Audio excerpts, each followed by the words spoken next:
नमस्कार दोस्तों, स्वागत है आपके पसंदीदा पॉडकास्ट लोन से लिस्टिंग तक के 5वें एपिसोड में। मैं हूं प्रिया और आज का विषय हर उस फाउंडर के लिए है जो सोचता है आईपीओ के बाद क्या होता है। हमने पिछले एपिसोड्स में सीखा कि कर्ज के जाल से निकलकर इन्वेस्टर रेडी कैसे बनते हैं और अब हम समझेंगे लिस्टिंग के बाद क्या बदलता है। हमारे साथ हैं हमेशा की तरह अनुभवी आईपीओ एडवाइजर और SME mentor Shri B M. Agarwal ji. स्वागत है अग्रवाल जी। धन्यवाद प्रिया जी और नमस्कार सभी श्रोताओं को। बहुत अच्छा विषय है आज का, क्योंकि बहुत से फाउंडर्स आईपीओ से पहले तक तो पूरी जानकारी लेते हैं, लेकिन ये नहीं जानते कि लिस्टिंग के बाद असली यात्रा शुरू होती है। मतलब आईपीओ द एंड नहीं बल्कि द बिगिनिंग है। बिल्कुल, आईपीओ को अगर एक फिल्म मानिए तो लिस्टिंग डे उसका इंटरवल है, एंडिंग नहीं। लिस्टिंग के बाद कंपनी एक पब्लिक इंस्टीट्यूशन बन जाती है। अब आप सिर्फ मालिक नहीं बल्कि पब्लिक शेयर होल्डर्स के लीडर हैं, और इसका मतलब है नया भरोसा, नई जिम्मेदारी और नई अपॉर्चुनिटीज।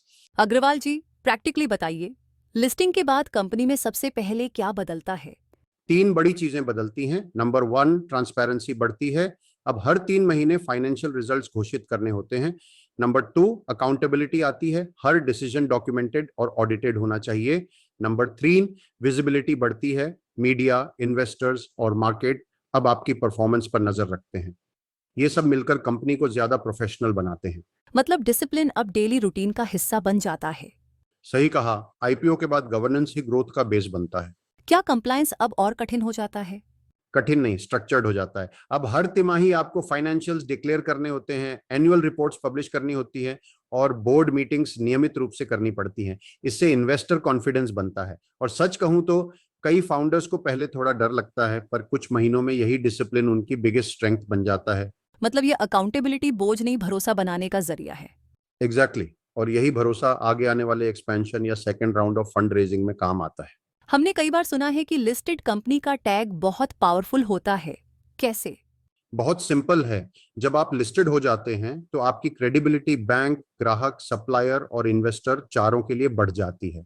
क्लाइंट सोचता है ये कंपनी ट्रांसपेरेंट है, पब्लिकली अकाउंटेबल है। बैंक सोचता है अब ये रिलायबल बोरोवर है, और इन्वेस्टर सोचता है ये कंपनी मेरे कैपिटल को मल्टीप्लाई कर सकती है। मतलब लिस्टिंग सिर्फ शेयर्स बेचने का नहीं, ट्रस्ट मल्टीप्लाई करने का प्रोसेस है। बिल्कुल सही कहा। लिस्टिंग के बाद आपका लोगो सिर्फ एक आइडेंटिटी नहीं, एक पब्लिक प्रॉमिस बन जाता है। अब बात करते हैं फाउंडर की। आईपीओ के बाद उनके अंदर क्या बदलाव आते हैं। बहुत सुंदर सवाल। एक सही फाउंडर 3 बदलाव महसूस करता है। Number 1, perspective shift. अब वो ओनर नहीं, लीडर ऑफ शेयर होल्डर्स होता है। Number 2, decision making. अब डिसीजंस इमोशन से नहीं, डेटा से होते हैं। Number 3, legacy thinking. अब वो सिर्फ आज नहीं, आने वाले 10-20 साल के लिए सोचने लगता है, और यही सोच कंपनी को फैमिली बिजनेस से इंस्टीट्यूशन में बदल देती है। मतलब आईपीओ फाउंडर के लिए भी एक मैच्योरिटी जर्नी है। बिल्कुल, IPO brings emotional evolution before financial evolution. क्या लिस्टिंग के बाद ग्रोथ के नए रास्ते खुल जाते हैं।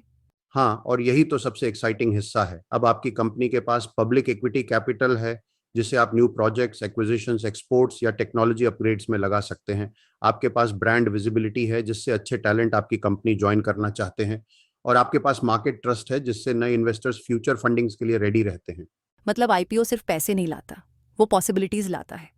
Exactly, IPO opens doors that loans never can. लेकिन हर चीज के साथ कुछ चुनौतियां भी आती हैं। आईपीओ के बाद सबसे बड़ी चुनौतियां कौन सी होती हैं।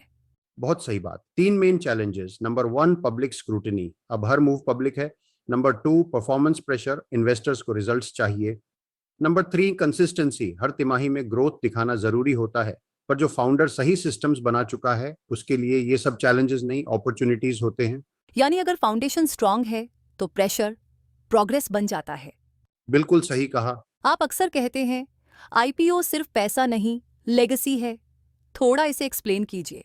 आईपीओ वो पल है जब एक फाउंडर अपनी मेहनत को मार्केट की नजरों में क्रेडिबिलिटी में बदल देता है। अब वो सिर्फ अपने परिवार के लिए नहीं, हजारों इन्वेस्टर्स के लिए वैल्यू क्रिएट करता है। यही लेगेसी है। एक ऐसी कंपनी जो फाउंडर के बाद भी चलती है, बढ़ती है और इंस्पायर करती है। वाह, ये तो सच में बिजनेस से बियॉन्ड वाली सोच है। हाँ प्रिया जी, और यही सोच लोन से लिस्टिंग का असली मकसद है। अगर आज की चर्चा को एक लाइन में समेटें तो क्या कहेंगे अग्रवाल जी। एक ही बात, आईपीओ का असली इनाम पैसे से नहीं, भरोसे से मिलता है। और वो भरोसा हर तिमाही, हर एक्शन से कमाया जाता है। कितनी गहरी बात। और यही वजह है कि हर एसएमई फाउंडर को आईपीओ को सिर्फ फंडिंग नहीं, एक ट्रांसफॉर्मेशन की तरह देखना चाहिए। दोस्तों, अगर आप भी अपनी आईपीओ जर्नी शुरू करना चाहते हैं तो डिस्क्रिप्शन में दिए गए लिंक पर क्लिक करें और free SME IPO road map webinar में जरूर रजिस्टर करें। वहां अग्रवाल जी खुद आपको दिखाएंगे कि कैसे आपकी कंपनी भी लोन से लिस्टिंग तक पहुंच सकती है। याद रखिए, हर लिस्टेड कंपनी कभी अनलिस्टेड थी, फर्क सिर्फ प्रिपरेशन का है। शानदार बात। धन्यवाद अग्रवाल जी, और धन्यवाद हमारे सभी श्रोताओं को। अगले एपिसोड में हम बात करेंगे how to build a growth engine after IPO, systems that scale. तब तक के लिए अपने बिजनेस को तैयार कीजिए ट्रस्ट के टेस्ट के लिए। धन्यवाद।